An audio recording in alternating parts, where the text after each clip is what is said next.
बिस्मिल्लाहिर्रहमानिर्रहीम। रसूलुल्लाह सल्लल्लाहु अलैहि वआलैहि वसल्लम ने इरशाद फरमाया, क़यामत के रोज़ कैसे इंसानों को चूंटियों की शक्ल में उठाया जाएगा।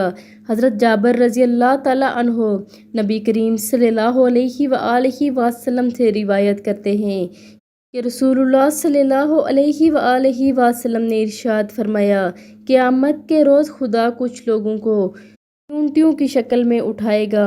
लोग इन्हें अपने कदमों से रौंदेंगे। जब पूछा जाएगा ये चूंटियों की शक्ल में कौन लोग हैं, तो इन्हें बता दिया जाएगा कि ये वो लोग हैं जो तकब्बर किया करते थे। इस हदीस मुबारक से हमें ये तालीम मिलती है कि तकब्बर और गुरूर नहीं करना चाहिए।